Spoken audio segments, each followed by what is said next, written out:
Welcome to the RevEngine podcast, where we help B2B CEOs and revenue leaders get clarity on how to align sales and marketing, build a high-performing revenue engine, and accelerate revenue growth for their organizations. I'm your host, Jeff Davis, author of award-winning book Create Togetherness and founder of RevEngine.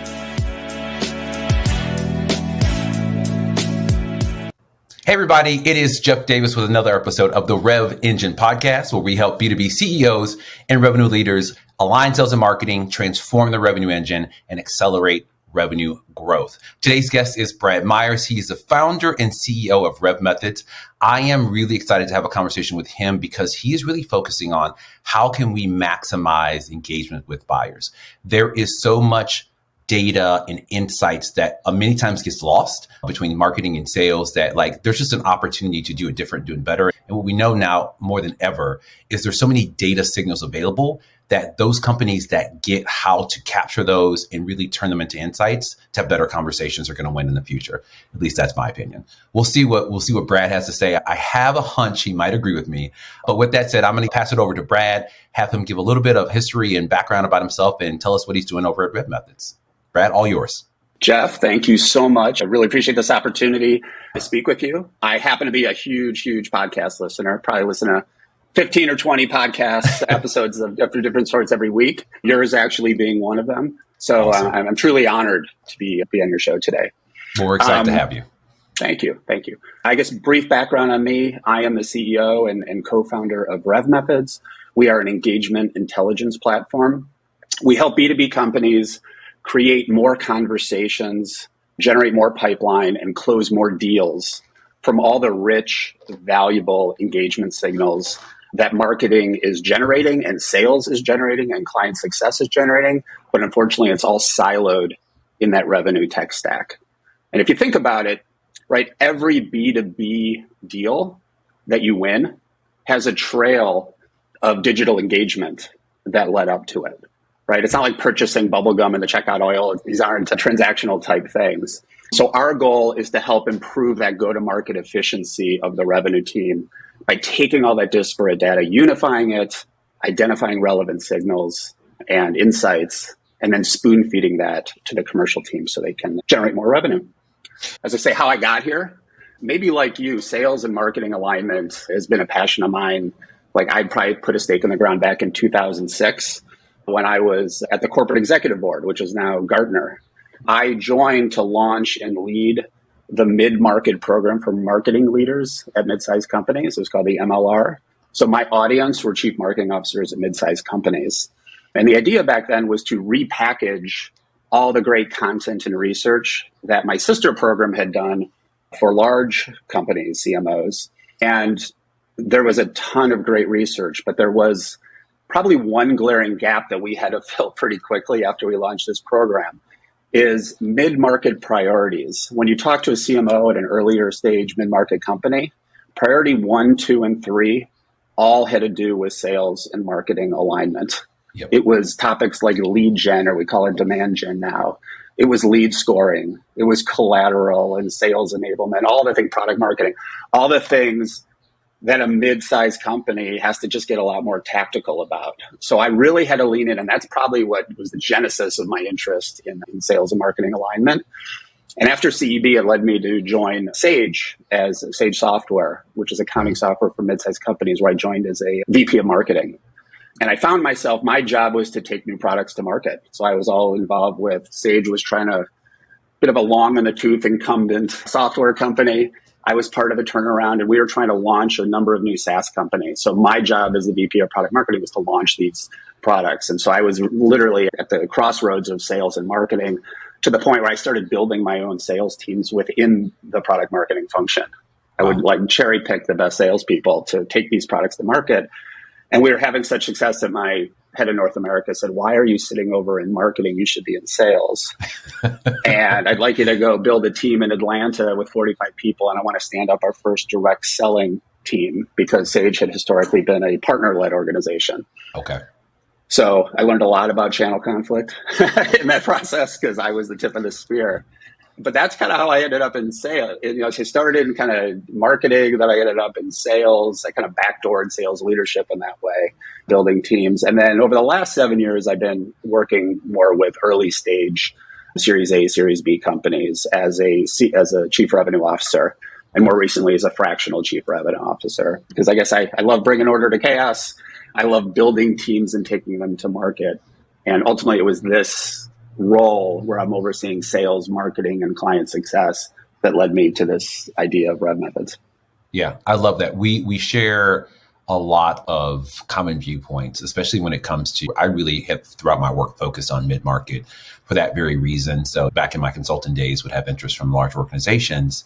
And I always kind of push back because I said, when you get to a $1 billion organization, aligning sales and marketing either is deprioritized or it feels very different. You're managing through hierarchy. There's a cultural shift. It's just very different. And I think the ability to understand and feel what a dysfunctional sales and marketing relationship is much more salient in a mid-sized organization. And it's much more business critical because you just don't have enough going on in order to hide the fact that these two functional silos exist and that things aren't getting done the way they need to get done. So 100% love that you have that background. The other thing that you mentioned, and I talk about this in the book in a very rudimentary way, but I'm like, you gotta, and this is very much more a sales thing than a marketing thing, but like looking at closed won deals, even closed lost deals, what happened? And then let's learn from that and then tweak our strategy or our process, whatever that is. And so it sounds like you're doing that in a much more eloquent way with like data signals and that sort of thing. But conceptually, it's like I've worked with organizations where what they thought was working, when you really looked at the deals they were closing, that was like, these actually don't match. Like you're closing deals in not your ICP, and that fundamentally to me is a problem. So love the background and what you're focused on, and a lot of parallels between the two of us. So in your mind, where do most revenue teams, I'm going to speak very macro for beginning our conversation, where are most revenue teams getting it wrong right now when it comes to actually driving revenue? There's a lot of pressures in the marketplace, especially with the economic conditions and uncertainty and that sort of thing. What are some of the things that you're seeing that are red flags that say like, look, you guys got to figure this out? Yeah.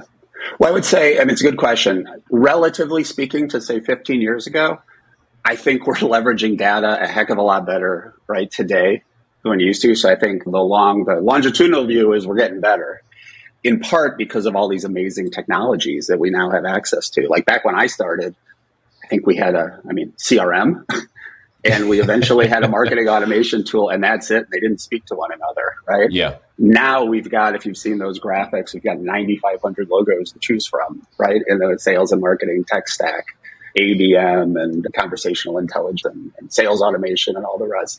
But in absolute terms, I think that's part of the challenge, right? Revenue teams were drowning in data right now. Right. There is so much data in the marketing tech stack and all those adjacent tools, and so much in the sales tech stack and in the CS tech stack. And we're really struggling to separate what I like to say is like the signal from the noise. Okay. Right. And it's kind of the flip side of the coin of why we're doing what we're doing relatively better earlier. It's just gotten so complex, and all these tools are creating and capturing a ton of relevant data to their specific use case. Right? Marketing is capturing prospects are researching the website or engaging with emails or attending webinars. And sales is capturing engagement via email and the phone conversations. And if you're a product-led company, you're capturing the signals of a product, right? But they're all incredibly valuable nuggets of information, right? And I guess one of the frameworks I like to say is they're really good today at telling us what happened, right? The tools that we have at our disposal. We're capturing the what's, right? But we're missing the mark to your question. And where I think the opportunity is to improve is to try to synthesize these what's into the so what, right? How do we take all this disparate information and synthesize it into a so what, and then ultimately a now what? Like, what do I do with this now? So then do you feel that data is one of the top limiting factors in organization really accelerating or maybe optimizing the revenue? Would that be a fair statement? It's one of. I mean, I think there's a Okay. whole lot of other things as well, Yeah. including sales enablement and scripting and challenger-esque type of conversations and training. But I definitely think data is one of those places that there's a lot of opportunity to leverage, both what we have Hmm. and what we, I think, should have but don't have today. Yeah, and the reason I ask that is that you have all of these. What is it, the Martech? It's probably the Martech 9000 by this point. I know Scott Brinker. I think he just updated it, so I know it's definitely over 7,000. But we'll just say 7,000 to be safe. So you have all these great tools. You have all these platforms. Obviously, you've built an amazing software. And the reason I ask is that an organization really can't take advantage of those if they don't have a handle on their data.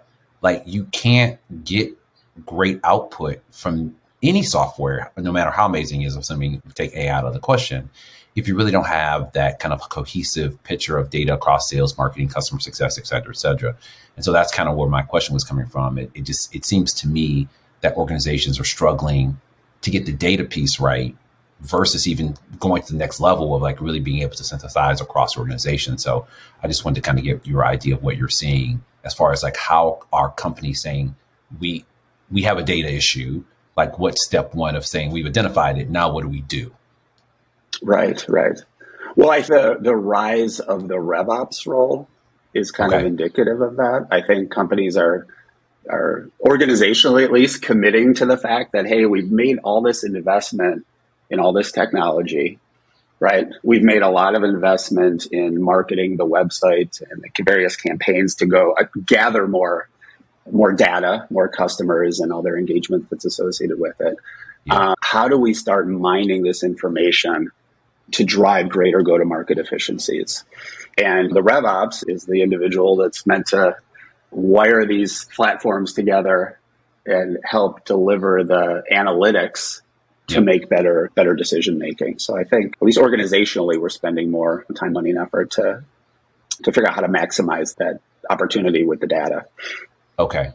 Now I am biased about marketing's, I think, responsibility to sales. And that's not to say that sales doesn't have a responsibility to marketing.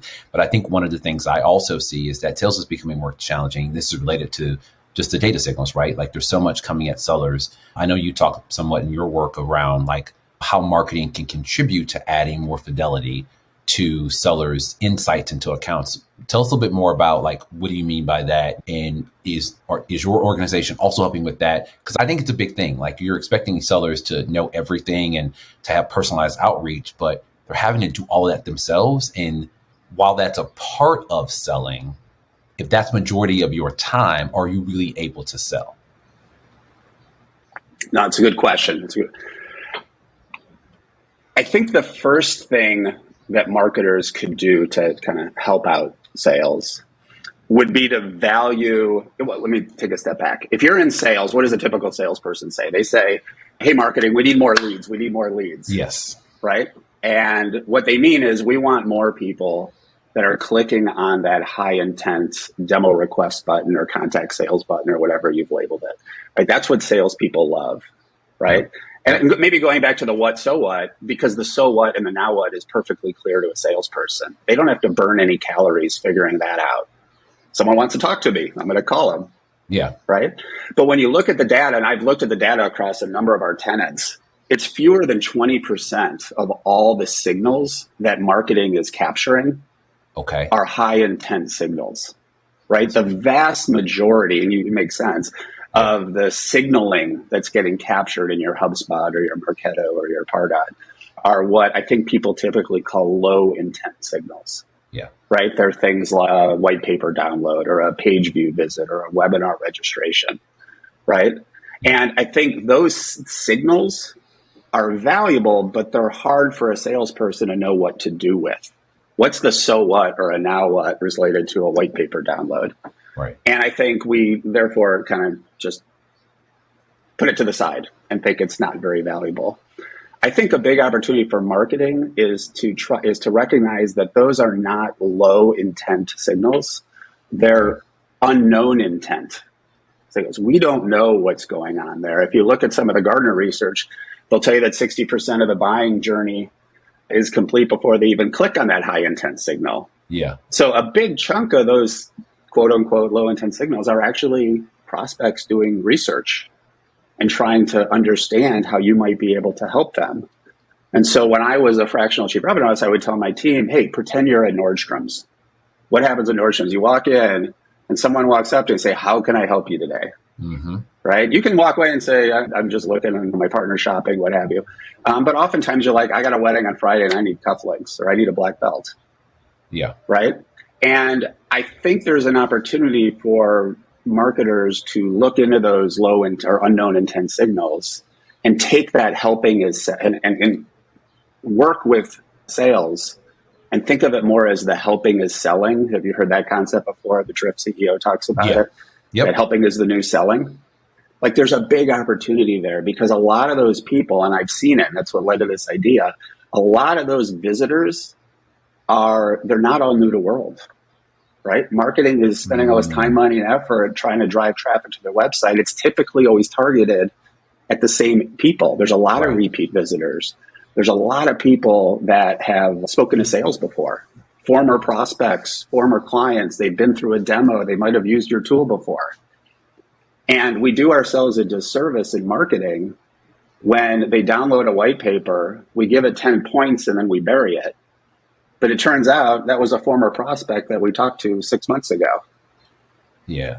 Right. And we don't have the tools yet, or I would say the love language, to communicate that to a salesperson effectively. And I think that's where the opportunity is for marketers to collaborate with sales, is how do we take more advantage of all this rich information that we're capturing and analyze it and spoon feed it in a contextual way so that sales can take action, not just throw it over the transom.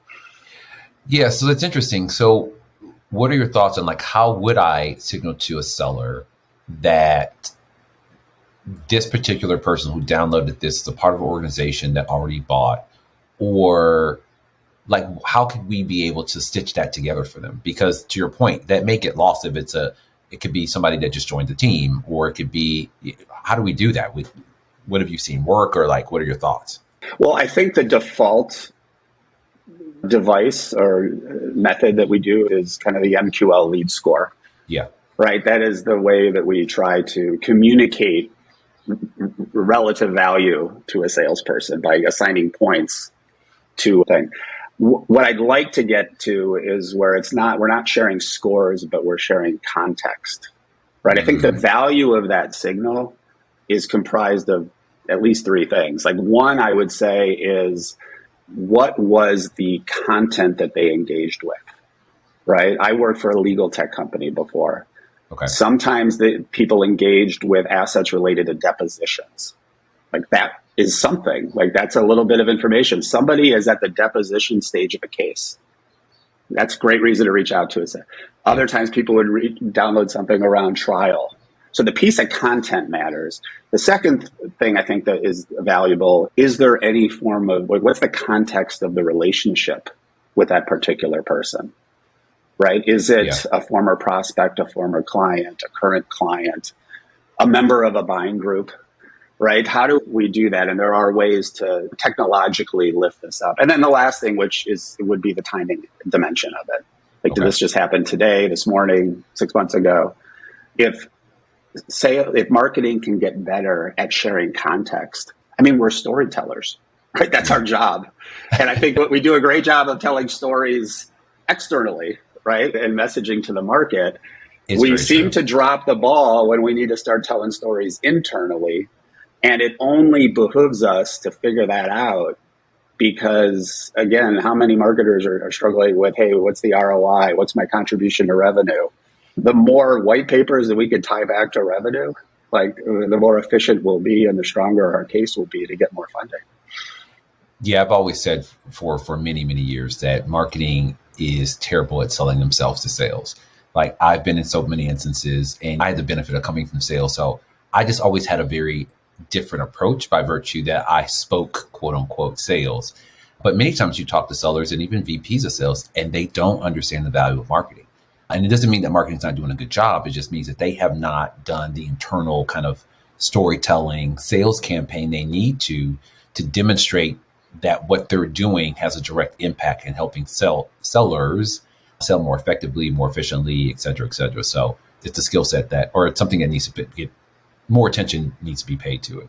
Yeah. And maybe to illustrate it, when at my last client, he was a successful bootstrapped SaaS company. Okay. So bootstrap means we didn't have unlimited funds to go blowing on no money. No.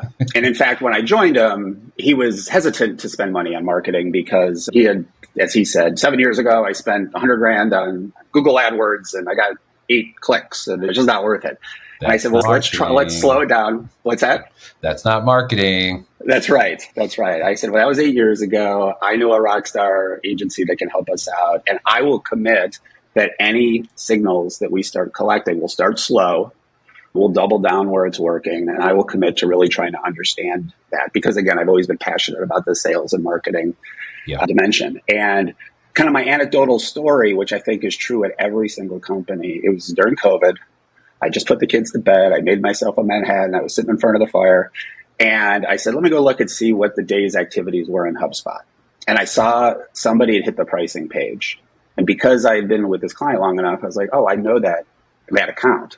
Yeah. And so I looked over in Salesforce, so jumped to a different tech stack.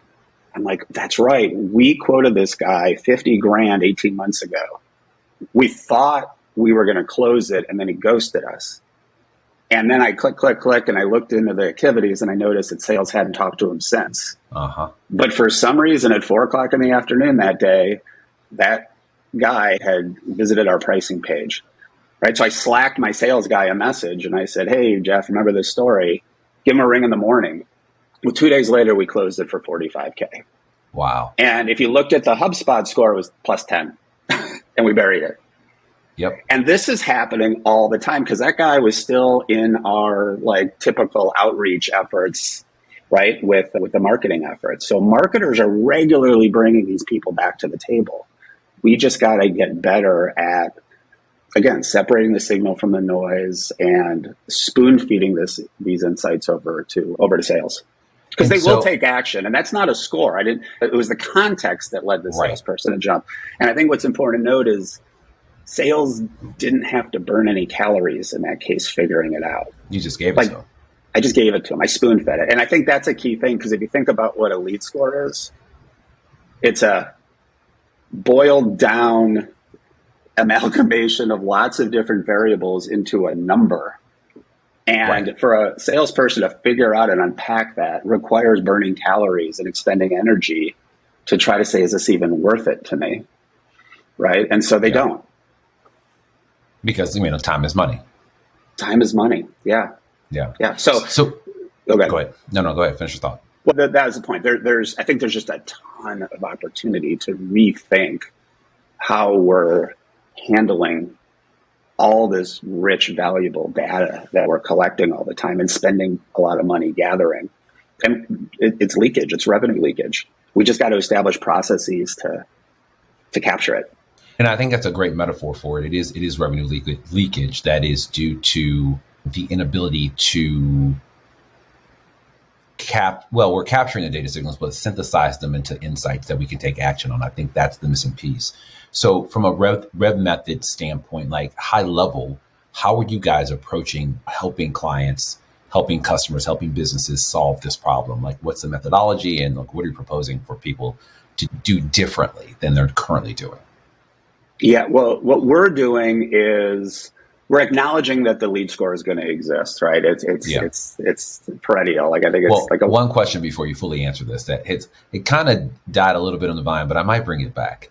Do you believe we need to kill the MQL? Little controversial question. I thought I'd throw in there before you finish your statement. Yeah, well, it's definitely a popular thing to like, and I'm guilty of it as well for posting about it on LinkedIn. But my absolute view is absolutely like we need to kill it. I actually think it does a huge disservice to marketers. Like its intention is to be this love language between the two teams and communicate value. And I think it just backfires terribly. And so you're trying to improve the relationship. And in fact, I think often just pours kind of gas on the fire. I'm probably going to have a whole episode on that. I don't want to derail what you were talking about, but as you said that, I thought about, I was like, I got to sneak this one in just to see what Brad thinks about this. Well, there's a number of reasons why, right? I mean, it's totally arbitrary and unscientific. It's just completely made up weights, right? There's no science behind it. Even if that's the first step, rarely is it ever recalibrated to outcomes. You rarely go and say, okay, here's a bunch of closed deals. What led up to it? Maybe we should reassign weightings. Like that would at least make it a little bit better, but I've never seen a company really do that effectively. Places no value on timing and urgency, right? So how often, and this is one of the things I think sales gets really frustrated by, marketing dumps a bunch of quote unquote MQLs with 450 points. And they look at it and they're like, well, they capture all these points over like 3 years. Like there's no deprecation that took place. Over time, right? Right. So the numbers only go north, right? They never come south. And therefore it just bloats the value of the score. Yep. They lack relationship context, right? So you don't really give scores to use those examples before. If you're a former prospect or a former client, your score should go way up. Like that's the context that caused the salesperson to jump. But lead scores typically are about the event and the asset, right? That's it. That's a really good point. They don't take into account buying groups and how many of us are dealing with buying groups today, right? So you should get more points if there's this slow growth of people from the same buying organization. Like the next one that enters should get a higher score to kind of point it out. That's not captured in it. Multi-product context. Like if you sell multiple products, if you're a bigger company, really the score should be at the product level, right? Because you could be a terrible score for one thing and a great score for another. Something else, right? Scores typically don't do that. And for all those reasons, like therefore sales just doesn't find a lot of value. And so I just think we need a better way to do it. And I think the tools are gradually forming to allow us to get there. All right. So net, Brad is killing MQL. Okay. I think I'm going to add this question to every episode that is relevant with somebody that probably has a marketing POV. Yeah. It's okay. So I apologize. I derailed you there. So you were talking about RevMethods and your approach to helping deal with this revenue leakage that we talked about by virtue that we're capturing these signals, but we're not really synthesizing them and actually actioning on them. So I apologize for going left a little bit, but I think it was good. Yeah, okay, good. Well, I think at a high level, and I don't want to go too deep on like the RevMethods per se. I'd rather stick to like the high level content. But what we're trying to do is, and I think one of our ahas is we've spent years and years trying to connect these data systems, the Salesforces with the HubSpots, with the Gongs, and we sync the data back and forth, but we constrain ourselves by these endpoint platforms and how we present the data. Because again, I think the challenge isn't that we're capturing data. It's the so what. How do we synthesize and present the data? Yep. Right. So that's what we're trying to solve is how do we leverage all these rich data assets that we're capturing? How do we unify them in a central warehouse? And what's great is there's just this convergence of technologies that have emerged in recent years. There's the data warehouses and data lakes, right? Big data. There's now OpenAI and ChatGPT to analyze that data. It's allowing us to actually leapfrog in ways that were previously unrecognized, right? So what we're trying to do is take these disparate data sets, unify them in a lake, right, and transform them so we understand that Peter is doing this in marketing, and Peter over here is talk to sales over here, and Peter might be part of your product-led group. Bring that all together so we get a fuller view of who Peter is, right? So that when he comes back in or one of his colleagues comes back in, we can connect the dots and use generative AI in a really creative way to look into that data and then spoon feed an insight to a salesperson that they can take action to provide that context, basically, that we were talking about earlier. Yeah, and I think it's also important that we be thoughtful of, and as somebody that, and it sounds like you have the same experience, have been on both marketing and sales, have been in both marketing and sales. The way in which you serve up those insights and that data is different. I was in a presentation many, many years ago, and the marketing person got on stage and was talking about all these things they did to increase conversions and all this, like marketing, like science, like stuff that we would have all geeked out in marketing. And then there was just in the presentation, and I could see the sales folks in the room, like, so what? Like, what's the so what for us? And so many times we have to just be thoughtful of what they should have started with, and especially coming from sales, I know this, you start with why you should care. We have found a way to help you XYZ, and here's how we did it. And then that is a better way to get salespeople engaged and really like walk them through the process. What we're doing, that's great. But that punchline is there. So I say all that to say is that we can't present those insights, to your point, to marketing the same way we present them to sales, because we're going to action on them differently.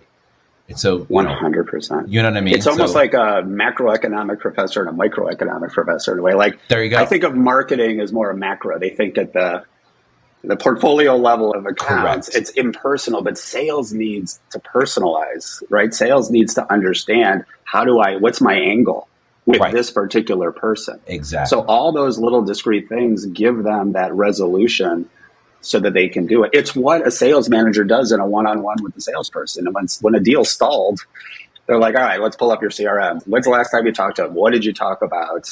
Have they engaged with anything before? Are there other people? The problem is that's a heavy lift to do, right? So that's actually what my MVP was called. We called it Brad in a box, because Brad, the human, was sending those Slack messages like I told you about, hey, and I was like, can we automate this so that it kind of behaves like a sales manager in a box, that it just looks at all those events and constructs the so what, and then spoon feeds it to a rep so they know what to do, so they don't have to burn any calories figuring it out. But you bring up a really good point, especially for marketing leaders that are listening, and many may know this, but your ability to be able to create a holistic view of the customer, the individual, that surround sound of how they're engaging with us, what content have they engaged with, what part of the organization are they with, potentially what buying group were they a part of, how are they connected to other people. That is super valuable to a salesperson. As a marketing leader, I don't necessarily need to get that granular. It's not, to your point, burning calories. It's too much. It's too much fidelity.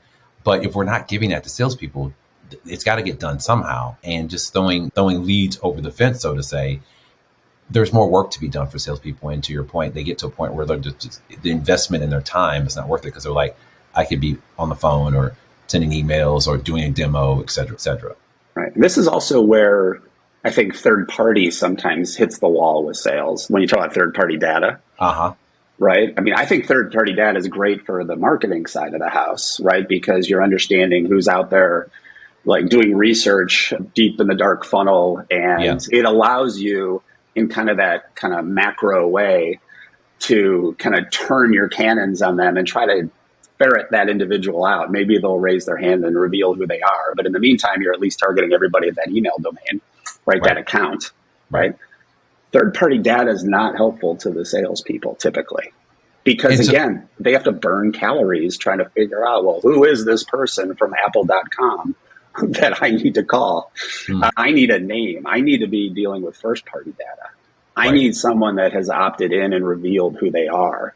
And that's where I think the opportunity is for marketers, is there's very little talk. And first party, third party may be the wrong way to frame it. Maybe the way to frame it is visible and invisible. Okay. Like, marketers need to focus on like their data with first party data, what's in their HubSpot, it's data that they have acquired, right? Oftentimes a customer has opted in and revealed who they are. Oftentimes that means they've given you permission to track their behavior. Correct. Right? Now that I'm looking across tenants as we bring on new clients, I'm shocked at how blind B2B companies are. And a good way to check that is look at how many customer records you have in your HubSpot or your marketing tool. And then filter by how many of them have a last page seen as known. Yeah. And it's like 5%. But this gets to why we as an industry, B2B, and I shouldn't say industry, but B2B, because it's across all the industries. And we try to make sure we're talking to multiple industries. So it's not just SaaS, it's not just industrial products, it's not just healthcare. We struggle to provide the same type of customer experience as B2C, because B2C has so much rich data at the individual level that it's hard to do that on the B2B side of the house if, to your point, you're just working with blind data. So it's just kind of, what do they call it, spray and pray. And you create these very generic journeys, these very kind of generic, like we think these are the buying phases. which many times, unless you're in the account or understand how they work, are, I don't know what the percentage would be, but they're stereotypically not exactly how that buyer buys. And so a lot of it's just guessing.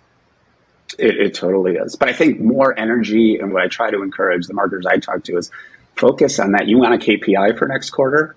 Let's benchmark how much first party data you have today. How many people are visible? Let's keep trying to grow that quarter after quarter. Yeah. How do we do that? Progressive opt-ins, like progressive ways to get people to gradually give you more. That's a B2C play, right? To progressively try to capture more and more information. Another huge gap, and this is, I'm seeing it now that we've unified the data. Sales is having great conversations with people. They're having email exchanges. They're getting them on the telephone. You have a relationship with them. But if that prospect hasn't just randomly filled in a form at some point, you have no idea if after the sales call they went to your website and looked at your pricing page or came back 2 days later. Yeah. Like, we need to figure out, how do we make that visible to us? So and we have some thoughts on that. We haven't built it yet, but we have some thoughts about how we might be able to use technology to get people to reveal, to enrich that experience, because that's a huge gap for us as an industry. Are you able to talk on that one? Because I want to dig into that one a little bit. Yeah, I mean, it's at a very high level right now. But it's conceptual, But conceptually, you're right. So the two things that came out of that I really want to dive a little bit into is like that miss between the sales and marketing. Again, sales is having conversations or having engagement. Marketing is not capturing that one. And then the second one would be, and we'll talk about this afterwards, is how, as an organization, if I've identified I need more first party data, how do I start to make that transition from third party to first party? So let's kind of talk about that, the chasm between the marketing and sales interaction with the prospect and how there's lost data in between that.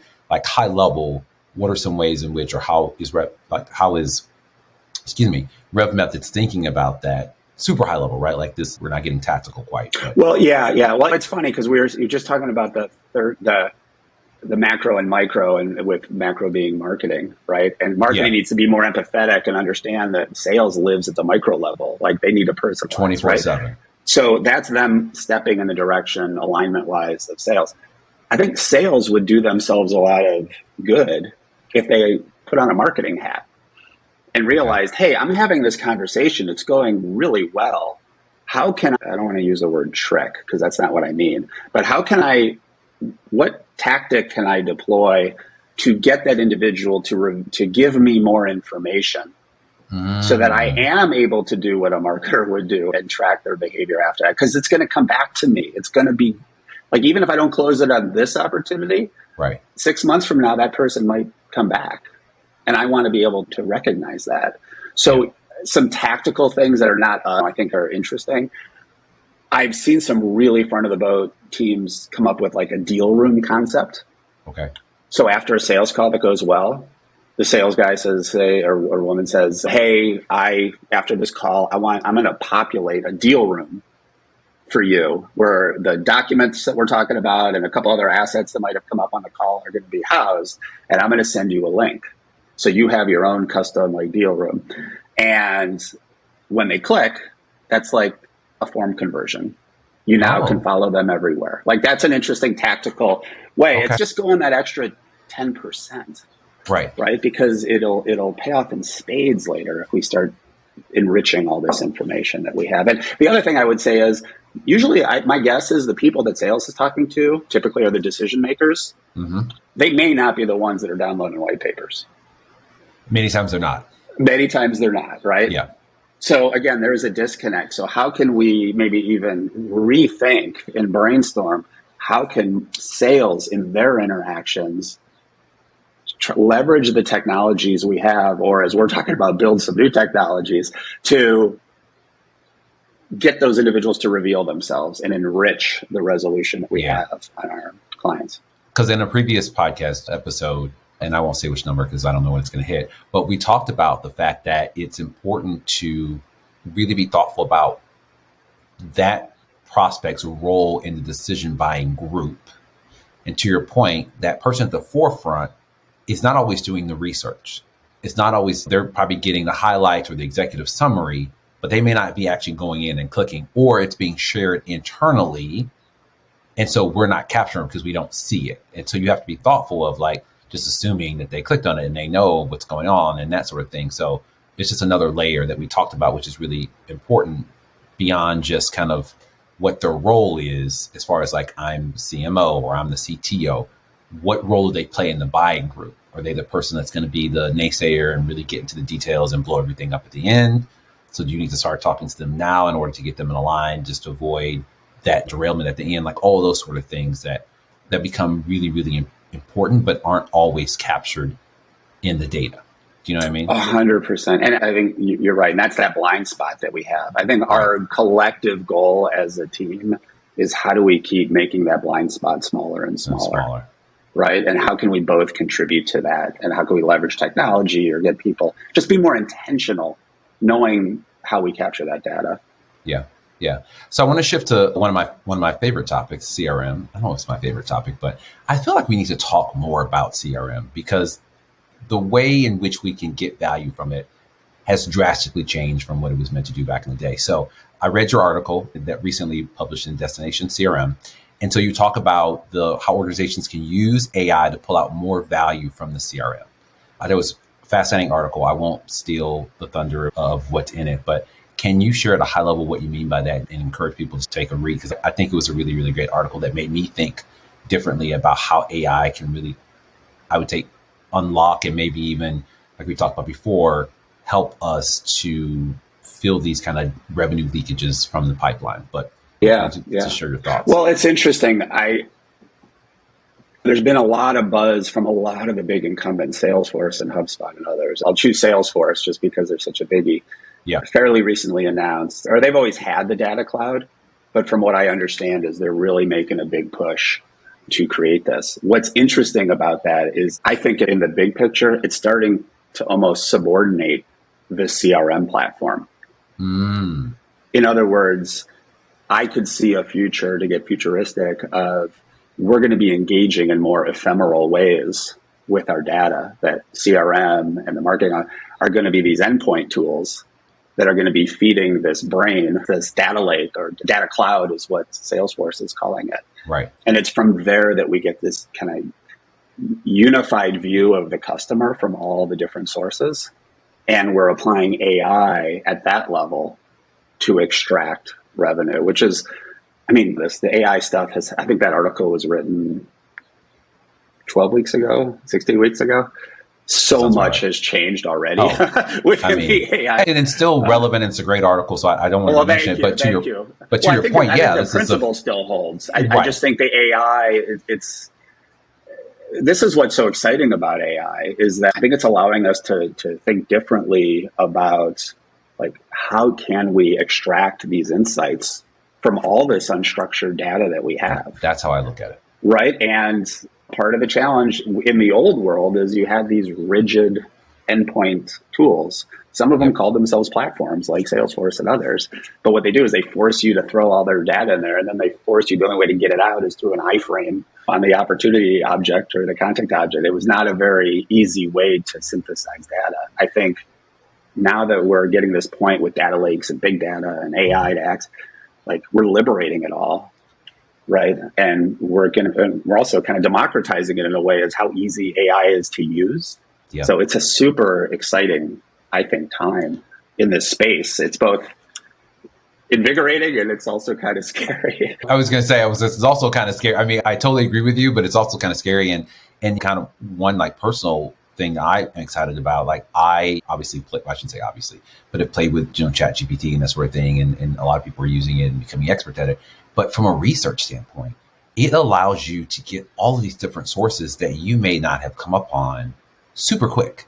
So if we're doing research for an article, or we're doing research for a social media post, I can get 5 articles at HBR and maybe Aberdeen Group and Forrester and Gartner that I may not have read or may have forgotten about, I did read and forgot about it. And so for me, that's really powerful, kind of our overall theme of kind of synthesizing these insights.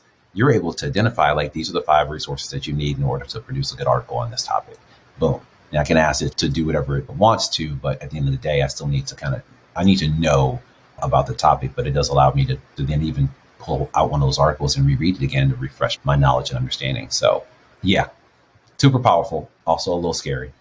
Very scary, very scary. So, but exciting in this context, because I mean, imagine if you could apply AI to your own kind of data cloud itself. 100%. Is just tremendously powerful and valuable. Yeah. So for those listening, and stereotypically, we have B2B CEOs, head of sales, head of marketing. Who is a RevMethods customer? How would they identify, or what things should they be looking for to say, like, we're that particular person, let's reach out to Brad? Oh, I appreciate that. Well, today, so I think this is a universal challenge. I think companies large and small have this, because I've spoken to public company CMOs and CROs. But in the near term, we're focusing on kind of early to mid-stage tech companies like Series A, Series B, where they have some kind of an inbound marketing motion, right? Where they have enough like signals coming in support of the sales team.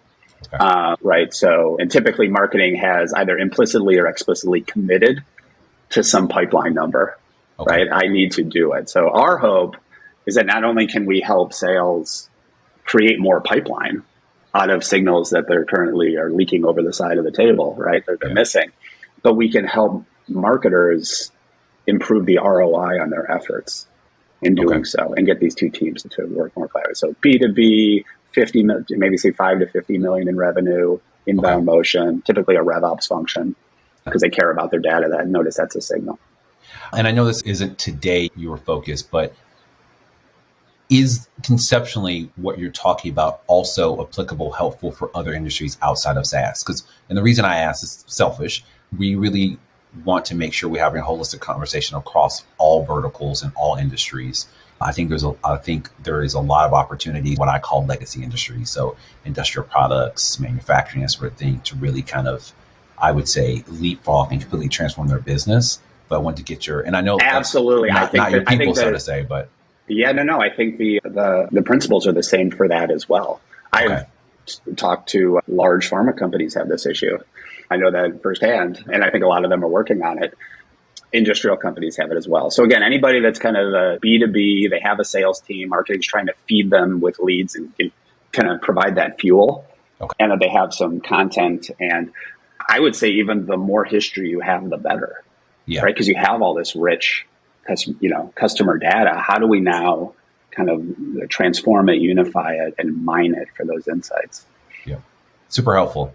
Brad, for those listening, how can they get in contact with you, learn more about you, connect with you, reach out if they want to follow up on anything that we talked about today? Oh, I appreciate that. Well, you can reach me at my email, which is simply brad@revmethods.com. You could also go to our website, revmethods.com, and click on any of the links, and you will get me. Awesome. I love it. Well, I partly created the podcast selfishly because I love having these conversations, and I find that I learn something new, and I learn even a new language, so to say, every time that I have these conversations. So I love the idea of kind of how are we capturing this revenue leakage. I thought that was really, really cool that we talked about. And obviously some of the other topics around just data, really the companies that are going to be successful in now and moving forward are really going to have a grasp on their data and be able to use it in a way that gives sales and marketing deeper insights and help us get more intimate into customer interactions and all that sort of good stuff. So I think it was a super helpful conversation. So for those that are listening, if anything that Brad and I talked about, I encourage you to reach out to him and learn more about RevMethods. I really appreciate the time. It's been really fun. Awesome. Thank you for being on the show. And thanks everybody for listening. We will see you next time. Thanks for listening to the Rev Engine podcast. I hope today's episode provided you with some actionable insights that will help you begin the process of transforming your organization to a high-performing revenue engine. If you found today's episode valuable, we ask that you support the show's growth in 3 ways. First, share the episode with your friends and colleagues. Second, follow me on social media at MeetJeffDavis on LinkedIn, Instagram, and Twitter. And finally, give us feedback on who you'd like to see on the show next. That's all for this episode. We look forward to having you join us next time where we continue the conversation on how to build a high-performing revenue engine.